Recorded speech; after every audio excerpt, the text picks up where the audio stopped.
On a silent Christmas night, a billionaire slows his car beside an abandoned church and sees two little girls trembling beneath a torn blanket. They don't cry. They don't beg. They only wait. One choice to stop or drive on will change every life forever. Snow drifted down in slow, careful spirals, as if the sky itself was holding its breath. Christmas night had wrapped the town in silence.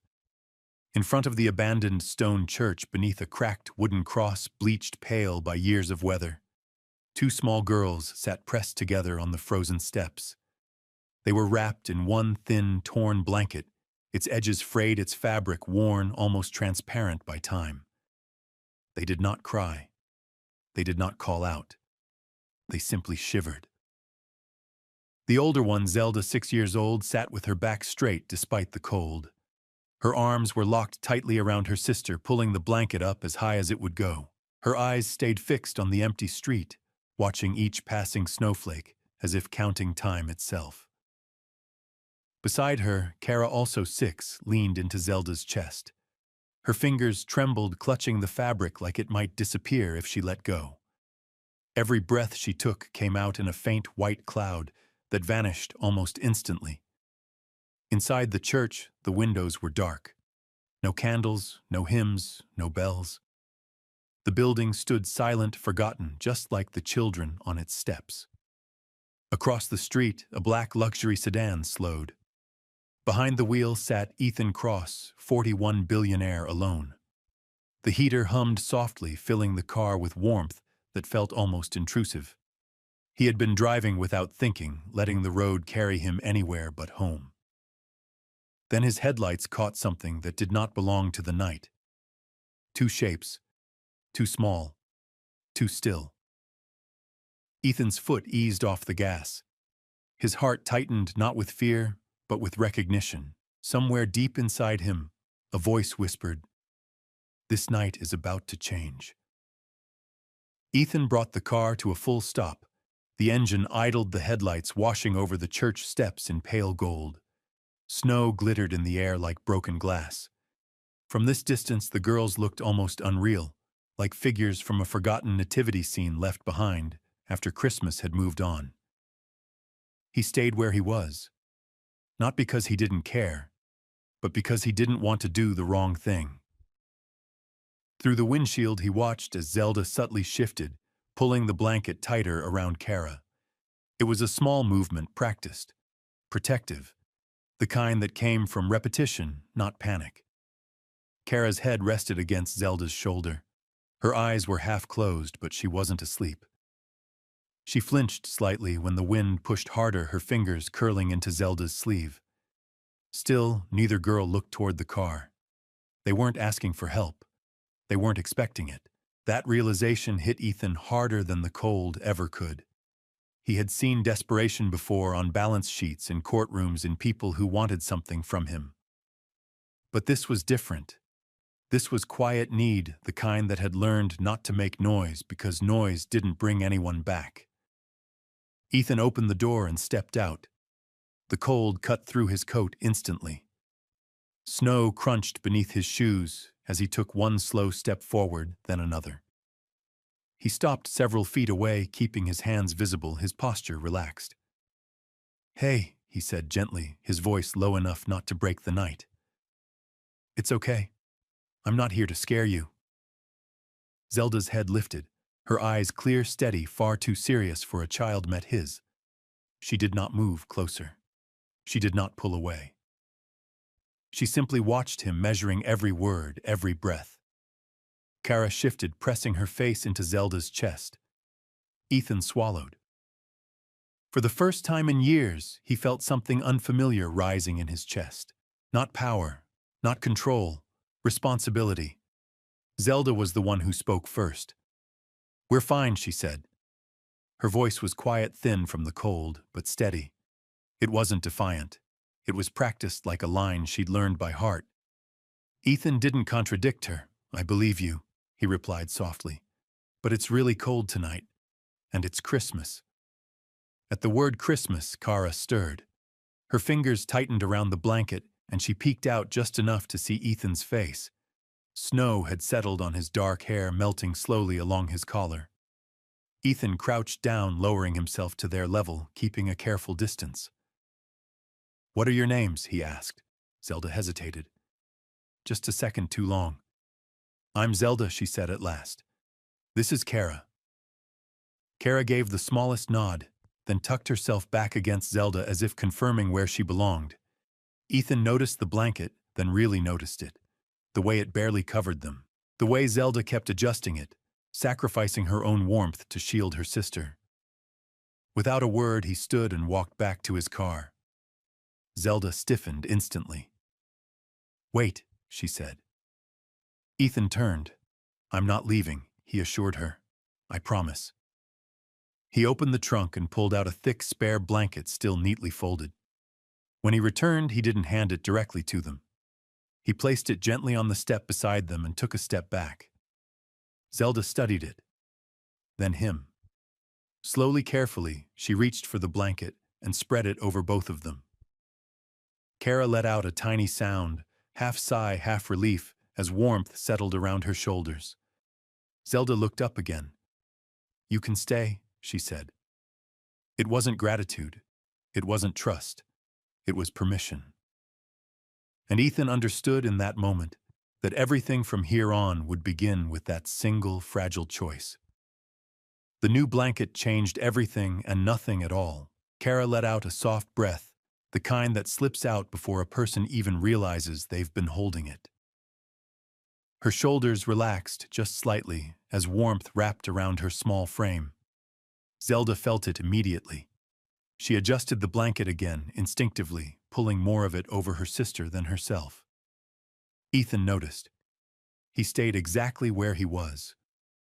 "I can sit over here," he said quietly, lowering himself onto the cold stone step a few feet away.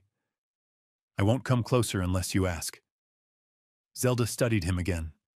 The snow, his shoes, his hands, the way he didn't rush the silence. "Why are you here?" she asked. It wasn't suspicion. It was curiosity sharpened by experience. Ethan looked at the abandoned church behind them, the dark windows, the weathered door that no longer opened for anyone.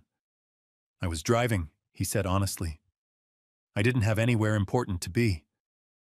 Kara peeked out from the blanket again. "It's Christmas," she whispered, as if reminding him. "I know," Ethan replied. "That's why I stopped." The wind stirred, carrying the faint scent of pine from somewhere deeper in town. Snow brushed the edges of the blanket, melting instantly against the warmer fabric. Zelda shifted, keeping her body angled slightly in front of Kara. "We're not supposed to bother people," she said. Something tightened in Ethan's chest. "You're not bothering me," he said gently. "You didn't do anything wrong." Kara frowned, confusion crossing her face. "Then why are you still here?" Ethan didn't answer right away. Because leaving would be easier. Because staying meant seeing things he could never unsee. Because sometimes, he said at last, people need someone to notice them. Zelda's fingers curled into the blanket. Her jaw tightened just a little. "We don't need saving," she said. Ethan nodded. "I hear you." That answer surprised her. The church bell tower loomed overhead, silent and unmoving. The town slept on, unaware that something fragile and important was unfolding on its edge. Kara leaned closer to Zelda. "My feet don't hurt anymore," she murmured. Zelda closed her eyes for a second, and in that tiny pause, the space between fear and kindness grew just a little smaller. Ethan's phone buzzed softly in his coat pocket. He ignored it. Instead, he pulled off one glove and pressed his bare palm against the stone step beside him. The cold shocked his skin instantly. He wanted to feel it, to understand even for a moment what Zelda and Kara had been sitting in for who knew how long. "You've been here a while," he said, more observation than question. Zelda nodded once. "We come every Christmas," she said. "It's quiet." Kara added, "And nobody gets mad here." The words landed gently, but their weight was undeniable. Ethan kept his voice calm. Is there somewhere warm you're supposed to go tonight? Zelda hesitated. Kara answered first. We were waiting for who Ethan asked. Zelda glanced down at her sister, then back up. Someone who said they'd come back. She didn't explain further. She didn't need to. Ethan leaned back against the step, careful not to crowd them. Sometimes he said slowly, people mean to come back, and sometimes things get in the way. Kara's brow furrowed. Like snow, Ethan agreed. The wind picked up again, tugging at the blanket's edges. Zelda tucked it tighter, her movements precise and efficient, as if warmth were a resource to be rationed. Ethan stood. Zelda tensed immediately. I'm not leaving, he said quickly. I have a car. It's warm. You don't have to get inside if you don't want to. You can just sit near it, out of the wind. Kara looked at the street, at the car, at the glowing interior visible through the windows. Zelda didn't move. Will you go away if we don't? She asked. Ethan shook his head. No. A long silence followed. Snowflakes settled in Zelda's hair, melting slowly. Kara's shivering had lessened, but it hadn't stopped. Finally, Zelda spoke. We can stand up, she said, but we don't hold hands with strangers. That's a good rule, Ethan replied. He walked to the car and opened the rear door, letting warm air spill into the night like a quiet invitation. Then he stepped back again, giving them space. Zelda rose first, steadying Kara as she stood. Kara wobbled, then found her balance, clutching the blanket around them both. They didn't step toward Ethan. They stepped toward the warmth. Ethan watched, heart pounding, not with fear, but with the terrifying understanding that this moment mattered more than anything else he'd done all year. The inside of the car felt almost unreal. Warm air hummed softly, fogging the windows as Zelda and Kara hovered just inside the open door. Kara's shoulders loosened immediately, a small sound escaping her throat that might have been a laugh or a sob she didn't fully understand yet. Zelda stayed alert. We're not going far, she said, as if setting a boundary the car itself needed to respect. Ethan nodded. Just somewhere warm and safe, and only if you want. Kara tugged gently on Zelda's sleeve. Zell, it's warm. Zelda looked at her sister's face, at the color slowly returning to her cheeks. Then she looked at Ethan. You can sit in the front, she said carefully. So you're not too close. Ethan almost smiled. Almost. That's fair, he said.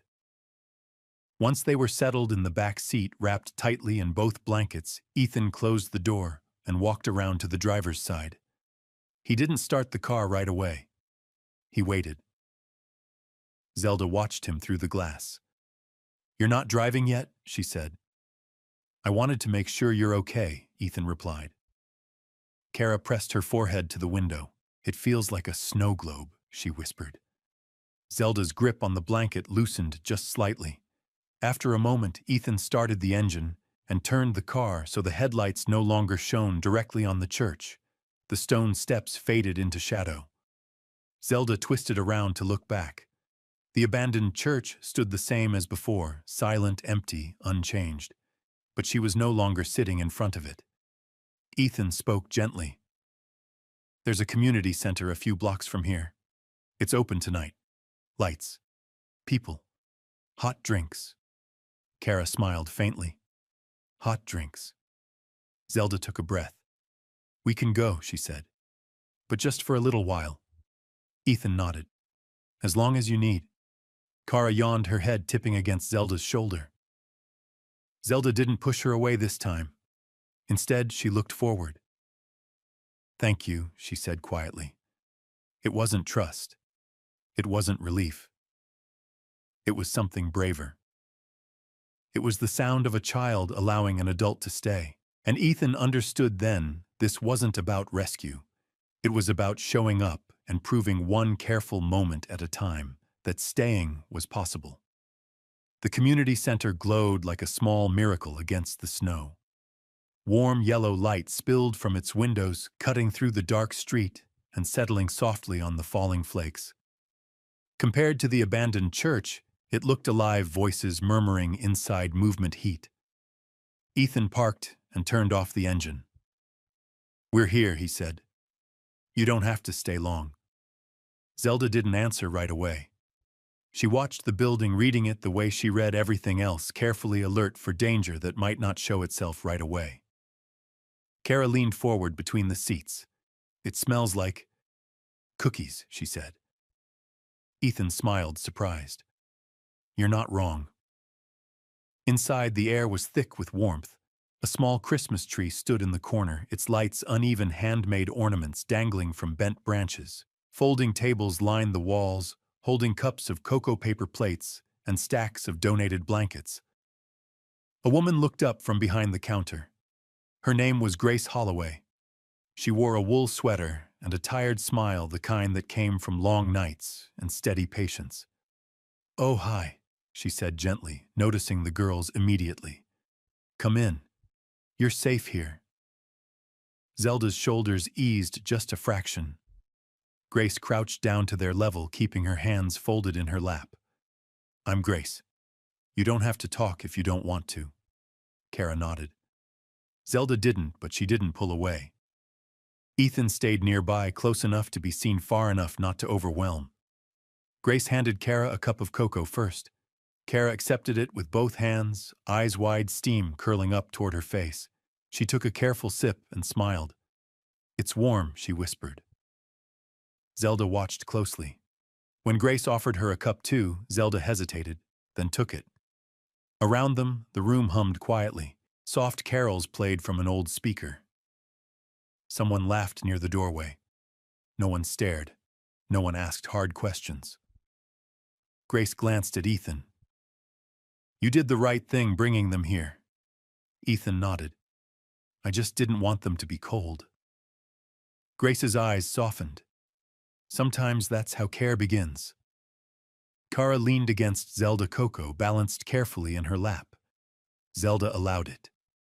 For the first time that night, neither girl was shaking. They sat together on a padded bench near the heater. Kara swung her feet gently, warmth slowly creeping back into her body. Zelda sat upright, cup resting untouched in her hands, now her gaze following every movement in the room. Grace returned with 2 small plates, cookies, still soft, wrapped neatly in napkins. "Only if you want," she said, setting them down. "No rush." Kara took one immediately. Zelda waited until Kara had finished half of it before reaching for hers. Ethan noticed. Grace noticed too. She didn't comment. "Are you sisters?" Grace asked softly. Zelda nodded. "Twins." Kara smiled. "She's older by 3 minutes." Grace chuckled. "That's important." Zelda almost smiled. "Almost." Grace leaned back slightly, giving them space. "You can stay here as long as you need tonight. We have blankets, a warm room, and people who'll be here until morning." Kara looked up. "All night," yes, Grace said. "All night." Zelda's fingers tightened around her cup. "What happens after?" Grace didn't rush the answer. "After she said we make sure you're safe. We follow rules that are meant to protect kids, and we do it together." Ethan spoke up quietly. "I'm not going anywhere." Zelda turned to him. "You said that before." "I meant it," before he replied. "I still do." Kara leaned closer to him. "You stayed." Something in Zelda's expression shifted. Not trust, but acknowledgement. Grace stood. "I'll check back in a bit," she said. "You can rest." As she walked away, Ethan remained seated nearby, hands folded, present, but not imposing. Zelda finally took a sip of cocoa. Her shoulders dropped a fraction. "It's quieter here," she said. "Yes," Ethan agreed. "It is." Kara yawned, her head tipping sideways. Zelda caught her, gently letting her rest against her arm. Ethan watched, heart tight. "You're good at taking care of her," he said. Zelda didn't deny it. "Someone has to." The heater hummed steadily, filling the room with a sound that felt like reassurance. Outside, the snow kept falling. Inside, something fragile was beginning to settle. Kara fell asleep first. Her breathing evened out. Coco's forgotten head nestled against Zelda's shoulder. Zelda shifted carefully, making sure her sister was comfortable, then stayed perfectly still as if moving might undo the moment. Ethan draped another blanket over them, slow and deliberate. Zelda watched him. "You didn't ask anything," she said. Ethan paused. "Do you want me to?" Zelda shook her head. "Then I won't," he said simply. Grace returned quietly, carrying a clipboard she didn't open. She glanced at the girls, then at Ethan. "They can rest here tonight," she said. "In the morning we'll talk." Gently. Ethan nodded. "I'll be here." Grace studied him for a moment. "You don't have to be, I know," he replied. That answer told her everything she needed to know for now. Grace smiled and walked away. The room dimmed as some lights were turned off. Carols faded into silence. Chairs scraped softly as volunteers settled in for the long night. Zelda stared ahead, eyes heavy but alert. "You can sleep," Ethan said. She didn't respond. After a moment, she asked, "Will you leave when it's morning?" Ethan considered the question carefully. "I don't know what tomorrow looks like," he said honestly, "but I won't disappear. Not without telling you." Zelda absorbed that. Then she nodded once. Kara stirred, murmuring something unintelligible, then settled again. Zelda leaned back, finally allowing her own eyes to close. Ethan remained where he was seated across from them, the glow from the heater warming his face. Outside, church bells would have rung if the old church still remembered how. Inside, no bells were needed. Because 2 children were warm, and 1 adult had chosen to stay. And for this Christmas night, that was enough. Morning arrived quietly. Snow still clung to the sidewalks, but the storm had softened as if the night had finally loosened its grip. Pale winter light filtered through the tall windows of the community center, landing gently on the blankets wrapped around Zelda and Kara. Kara was the first to stir. She blinked slowly, confused for a moment by the unfamiliar ceiling. Then she felt warmth. Real warmth. She shifted, smiling faintly, as she tucked her hands under the blanket. "Zell," she whispered. Zelda opened her eyes instantly. Kara glanced around. "He's still here." Zelda followed her gaze. Across the room, Ethan sat in a plastic chair coat draped over the back hands, wrapped around a cup of untouched coffee. He looked tired. He also looked exactly where he had promised to be. "He didn't leave," Kara said, relief coloring her voice. Zelda said nothing, but something unknotted inside her chest. Grace Holloway entered quietly, carrying a small tray toast fruit warm oatmeal. She set it down nearby. "Good morning," she said softly. "You slept well?" Kara nodded eagerly. Zelda gave a cautious nod of her own. Grace crouched again, keeping her voice calm and even. "Today we'll talk about what comes next. Nothing scary, just making sure you're safe." Kara tilted her head. "Do we have to go outside again?" "Only if you want to," Grace replied. "And not into the cold." Ethan leaned forward slightly. "I'll be right here." Zelda studied Grace, then Ethan.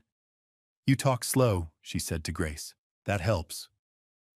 Grace smiled. "Thank you for telling me." They ate together quietly. Kara hummed between bites. Zelda watched the room, but she ate too, something she hadn't allowed herself to do fully the night before. Outside, the town began to wake. Inside, something important had already happened. For the first time in a long while, morning didn't mean being pushed forward without a choice. It meant being asked. Grace waited until Kara finished eating before she spoke again. "Zelda," she said gently, "you're very good at taking care of your sister."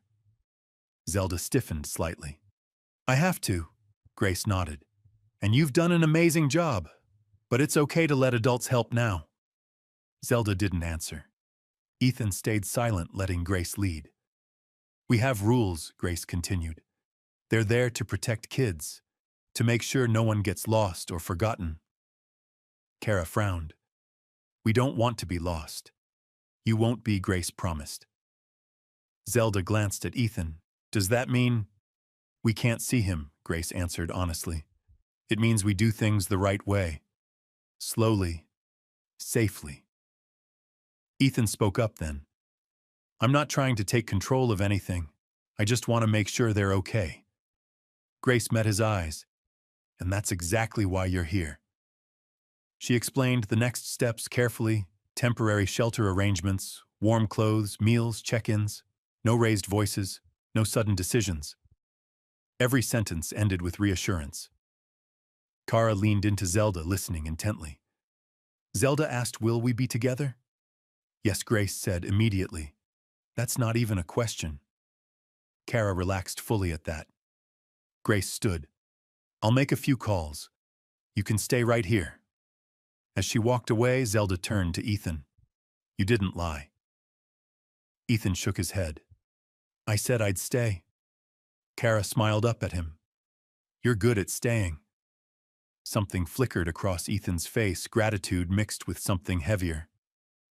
"I'm learning," he said. The heater hummed. The windows glowed.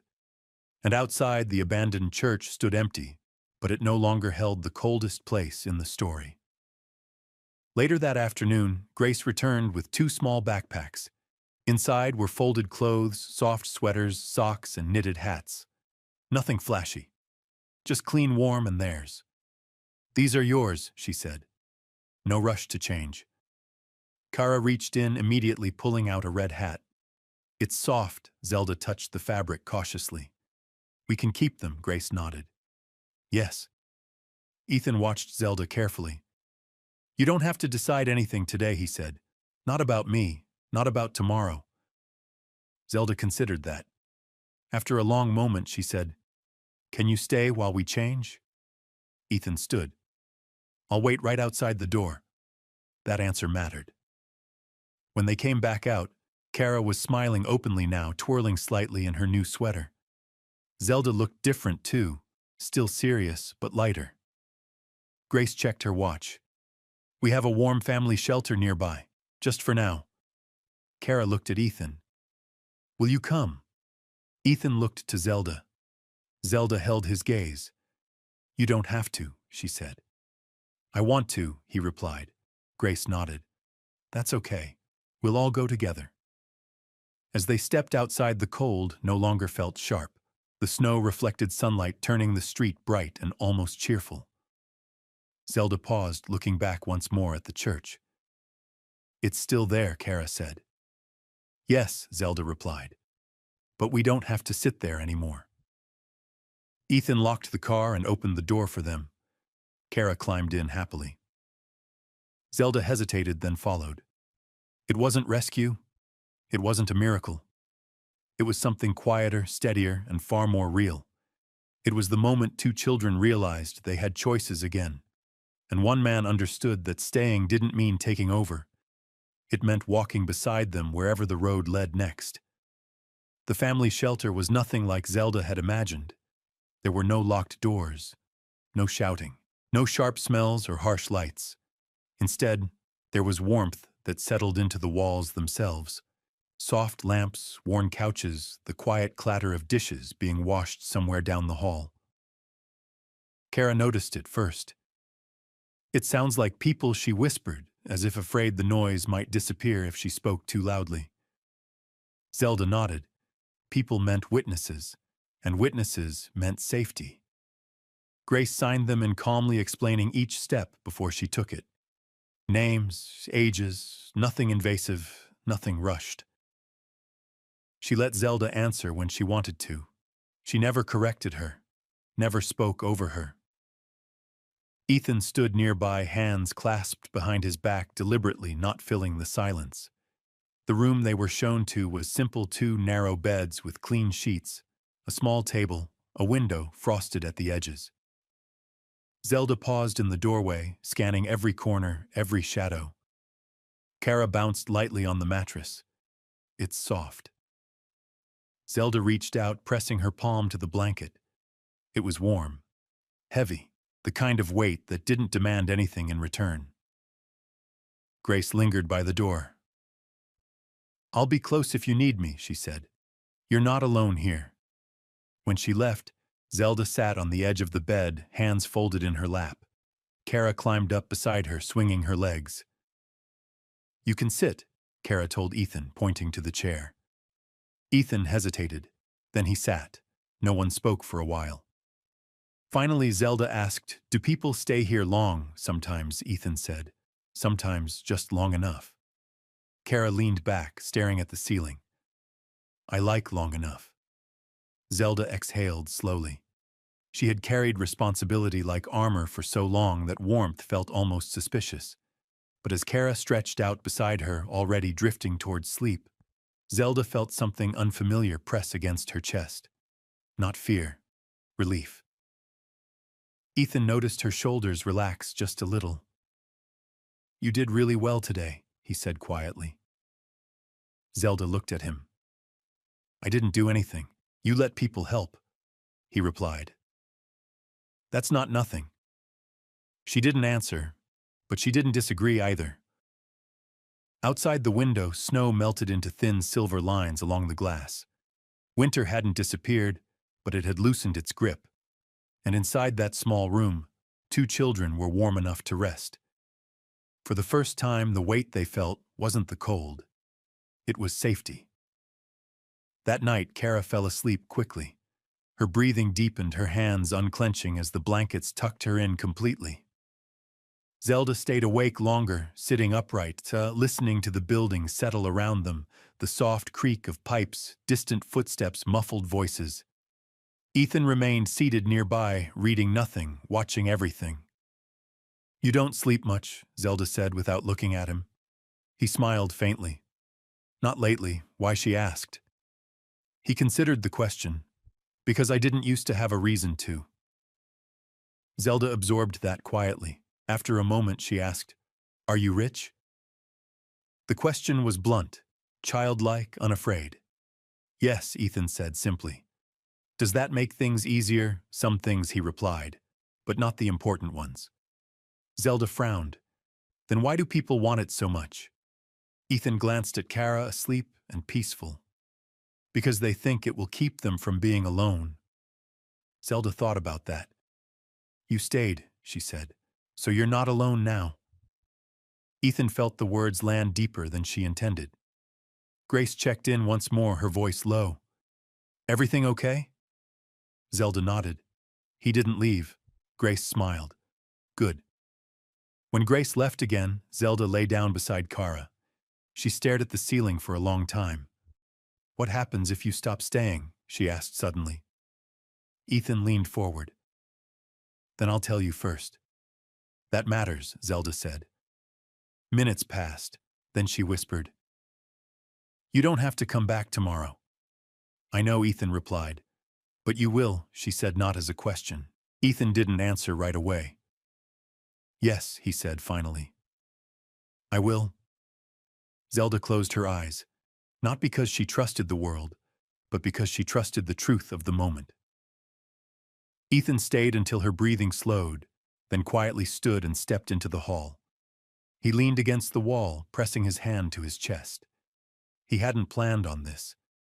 Hadn't expected how heavy staying could feel, how permanent it seemed, even without promises. But for the first time in years, the weight didn't scare him. It steadied him. Inside the room, Zelda slept with one arm protectively draped over Kara, though Kara no longer needed it. And in that small, quiet shelter, something shifted, not dramatically, not loudly, just enough to change the direction of all their lives. Sunlight changed the room completely. Where night had softened everything into shadows, morning revealed color, pale blue walls, warm wood floors, the gentle rise and fall of blankets.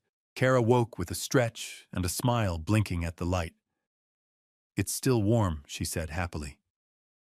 Zelda woke more slowly, sitting up alert but calmer than before. Ethan was already there. He held a paper bag. "Breakfast," he said. Nothing fancy? Kara peeked inside. Apples. Grace joined them shortly after carrying forms, but she kept them folded. Today, she said, we focus on comfort. Tomorrow we plan. Zelda watched her carefully. You always say what comes next. Grace nodded. Because surprises are only fun when you choose them. That made Zelda think. After breakfast, they went outside briefly. The cold no longer felt sharp. Sunlight reflected off the snow, bright and clean. Kara laughed as her breath fogged the air. Ethan stood back, letting the sisters have space. Zelda walked up to him. You can walk with us, she said. They walked slowly along the cleared path. No rush, no destination. Kara slipped her hand into Ethan's coat pocket. Zelda noticed but didn't stop her. Instead, she said quietly, I don't know how long we'll stay here. That's okay, Ethan replied. Neither do I, but Zelda continued. You're part of this now. Ethan stopped walking. Zelda turned to face him, her expression serious, clear. Not forever, just now. Ethan nodded. Now is enough. They stood there, three figures against the winter light. No rescues, no declarations, no miracles, just presence. And in that presence, two children learned that safety didn't have to be temporary. And one man learned that staying wasn't about saving someone. It was about being willing to walk forward together, one warm step at a time.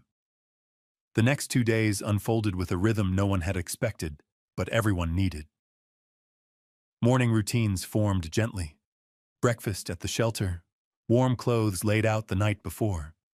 Grace checked in regularly, never intruding, always explaining. Zelda learned the pattern quickly. Predictability, she discovered, was its own kind of comfort. Kara adapted faster. She laughed more easily, now asked questions without whispering, tugged on Ethan's sleeve when she wanted to show him something, a drawing taped to the bulletin board, a stray cat sleeping near the heater, a snowman someone had built outside. Zelda watched it all carefully. Not with fear, with calculation. One afternoon, Grace sat with Ethan at a small table near the window. Zelda pretended not to listen. Kara colored quietly beside her. There are options, Grace said. Temporary ones. Safe ones. Ethan nodded. I want whatever's best for them. Grace studied him. That means patience. I have that, he replied. Grace smiled faintly. Not everyone does. She explained the process clearly: temporary guardianship possibilities, supervised involvement, legal safeguards. No shortcuts. No special treatment despite Ethan's wealth. Zelda looked up. He doesn't get to decide everything. No, Grace said firmly. No one does. Not alone. Zelda relaxed at that. Later, as they walked back to the room, Zelda spoke quietly. You didn't try to change the rules. Ethan shook his head. Rules like these exist to protect kids. I wouldn't touch that. Kara skipped ahead. Rules can be good. Zelda smiled just a little. That evening, snow fell again, softer this time. Ethan stood by the window while Zelda sat on the bed, brushing Kara's hair gently. You're good at staying calm, Zelda said suddenly. Ethan looked at her. I didn't used to be. What changed? You did, he answered honestly. Zelda considered that, then nodded once as if filing it away. No one declared anything that night. No plans were finalized. No promises were written in stone. But something solid was forming. Not fast, not loud, just steady enough to hold. Hope arrived quietly, and that made it frightening. Zelda noticed it first. It showed up in small things, Kara asking what tomorrow would be like, instead of if there would be one. The way Ethan left his phone face down, unanswered calls, piling up unnoticed. The way Grace began to speak in when instead of if. One afternoon, Grace brought good news carefully. We've confirmed something, she said gently. Someone important to you is being looked for. Properly, safely. Zelda's breath caught. Someone, like family? Grace nodded. Yes. Kara's eyes lit up. Are they coming? Grace didn't rush. That takes time, and we do it the right way.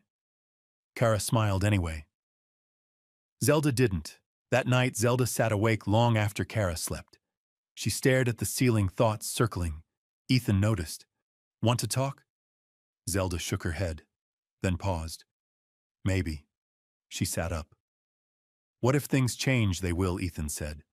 What if they change and get worse? That's possible, he admitted. But we won't pretend they won't. Zelda hugged her knees. If things get better, people leave. Ethan felt the weight of that truth. Sometimes, he said. But sometimes people stay because things get better. Zelda studied him. You could leave. Yes, he said, I could. But you don't want to. No, he replied. She nodded slowly. That's different. The next morning, Kara woke with a question that surprised everyone. Can we draw what we want next? Grace smiled. That's a wonderful idea. They spread paper across the table. Kara drew sunshine and people holding hands. Zelda drew a house, not big, not fancy, just warm. Ethan watched silently. Hope wasn't loud. It wasn't certain. But it was real. And that made it worth protecting. The call came on a quiet afternoon. Grace stepped aside to answer it, her voice low. When she returned, her expression was calm but serious. We have confirmation, she said. There is family. Safe family. We're arranging next steps carefully. Kara clapped softly. Family. Zelda felt something tighten in her chest. She looked at Ethan. Ethan met her gaze. He didn't smile. He didn't look away. That's good news, he said. Zelda nodded. It is. That night, Zelda couldn't sleep. Ethan found her sitting by the window, knees tucked up. You're not happy, he said gently. I am, she replied. I'm just scared. Me too, he admitted. She looked at him, surprised. You, yes. Why? Because I care, he said. And caring means things matter. Zelda absorbed that. Then she said, You don't stop being important just because other people are. Ethan's throat tightened. I know, he said softly. The next morning, Grace explained the plans, slow introductions, supervised meetings, no sudden changes. Everything centered on Zelda and Kara's comfort. Kara hugged Ethan's waist. You're still coming tomorrow, right? Ethan knelt. Yes. Zelda watched closely, and after Ethan didn't hesitate. We'll talk. Together. That answer was enough. As the sisters packed their small bags, drawing sweaters, the red hat, Zelda paused. She turned to Ethan. You stayed, she said, even when staying meant waiting. Ethan nodded. That's the kind of staying that matters. Outside, the snow had begun to melt. Water dripped from rooftops, sunlight breaking through clouds. Winter wasn't over. But the turning point had arrived. And everyone involved knew whatever came next would be faced with care, with honesty, and with hope. The day of the meeting arrived without ceremony. No sirens, no dramatic announcements. Just a quiet knock on the shelter's office door, and Grace's steady voice asking Ethan, Zelda, and Kara to come with her. They drove together in silence. Kara hummed softly in the back seat, swinging her feet, the red knit hat pulled low over her ears. Zelda sat upright beside her, hands folded, eyes fixed on the road ahead. She wasn't afraid, but she wasn't relaxed either. Ethan kept both hands on the wheel, driving carefully, as if smoothness itself were a promise. The building they arrived at was simple and welcoming, light-colored walls, wide windows, a small garden outside with bare winter branches waiting for spring. A place designed to be calm on purpose. Grace spoke first once they were inside. Remember, she said gently, you're in control. If you want to pause, we pause. Zelda nodded. Kara squeezed her hand. They waited in a quiet room with soft chairs and a low table scattered with crayons and paper. Kara drew while they waited, 4 figures holding hands beneath the sun. She didn't explain it. She didn't have to. The door opened slowly. A man stepped in. He wasn't tall or imposing. He looked tired, thinner than the photo Grace had shown them earlier, but his eyes were kind and unmistakably familiar. Zelda recognized them instantly. Kara did too. They didn't move at first. The man's voice shook. "Hi," he said softly. I'm David." Kara blinked. "Daddy." The word seemed to lift the air itself. David nodded, tears gathering without falling. "Yes, I'm here." Zelda stood slowly, her heart racing. She didn't run. She didn't freeze.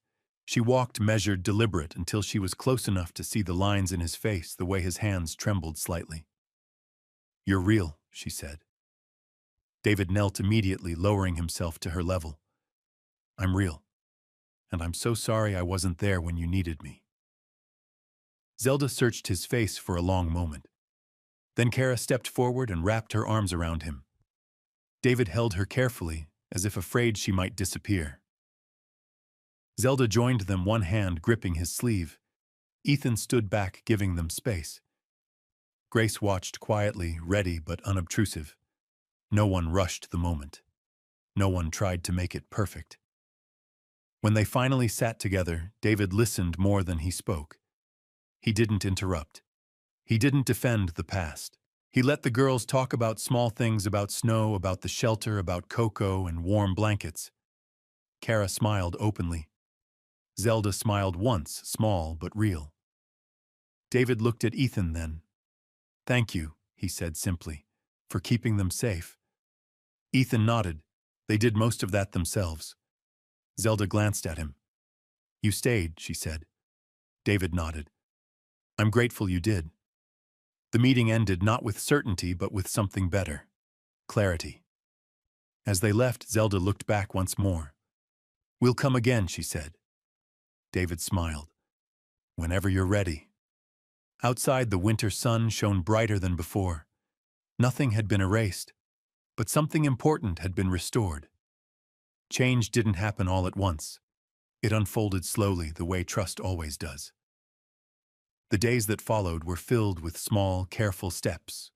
More visits, shared meals, conversations guided by Grace's calm presence. Zelda and Kara stayed together always. Their routines remained intact. Nothing was taken away before something better was ready. Ethan remained present, not hovering, not disappearing. One afternoon, as snow melted into shining puddles along the sidewalk, Kara ran ahead laughing while Zelda walked beside Ethan. "You're quieter," Ethan observed gently. Zelda nodded. "I'm thinking." "About what? About how things can change without breaking," she said. Ethan smiled. "That's a good thing to notice." Later that day, David joined them for dinner at the shelter's family room. The table was small, the food simple, but the laughter was real. Kara told a long, dramatic story about the shelter cat. David listened as if it were the most important story in the world. Zelda watched closely. After dinner, she pulled Ethan aside. "You won't be mad if we go with him more," she said. Ethan shook his head immediately. "I won't be mad." "But you'll still come back," she added. "Yes," he said, "if you want me to." Zelda thought for a moment, then nodded. "We do." That night, Kara fell asleep, quickly, exhausted from excitement. Zelda stayed awake longer, staring at the drawing Kara had made earlier, the 4 figures under the sun. Ethan noticed. "That one looks new," Kara murmured in her sleep. Zelda smiled softly. She draws the future when she feels safe. Ethan swallowed. "I'm honored to be part of it." In the weeks that followed, plans took shape carefully, responsibly. David worked with counselors and social services. Grace coordinated everything. Ethan offered support without pressure, resources without strings. Spring arrived quietly. Snow vanished. Grass peeked through the ground. The abandoned church still stood, but no one sat on its steps anymore. One afternoon, Zelda stood outside with Ethan watching Kara play. "You didn't save us," Zelda said suddenly. Ethan raised an eyebrow. "No, you saw us," she corrected. "And you stayed." Ethan nodded. That felt like enough. It was, she said. David joined them carrying hot drinks. He handed one to Ethan. You're always welcome, he said simply. Ethan accepted it. Thank you. Zelda looked between the two men, then at Kara, then at the sky. This is what family looks like now, she said. Different, but good. No one argued. As the sun dipped low, Kara ran over and grabbed both Ethan's and Zelda's hands. Come on, she said. It's warm. They walked together 3, then 4 toward the light. No grand ending, no perfect resolution, just something stronger. A future built on kindness, patience, and the courage to stay. Spring arrived without announcement. It didn't crash through the town or demand attention. It simply appeared in the way snow melted into clear streams along the sidewalks, in the way the air no longer bit at exposed skin, in the way sunlight lingered just a little longer each afternoon. For Zelda and Kara, spring didn't mean forgetting winter. It meant understanding that winter could end. The shelter grew quieter as families moved forward, one by one. Zelda and Kara still shared a room, still shared routines, still slept close enough that their shoulders touched. But their sleep was different now, deeper, uninterrupted, unguarded. One morning, Kara woke up laughing. I dreamed the snow turned into flowers, she said, pulling on her sweater. Zelda smiled. That's because it's almost gone. Kara paused. The snow being scared, Zelda replied. That same morning, Ethan arrived with a small paper bag and a folded piece of cardboard. He laid it carefully on the table. What's that? Kara asked. A calendar, Ethan said. So we can count things. Together. Zelda studied it. The days were marked not with obligations, but with moments. Visits, walks, shared dinners, space intentionally left blank. You didn't fill it all, she noticed. No, Ethan said. Some days should be empty on purpose. Zelda nodded in approval. David arrived later that afternoon.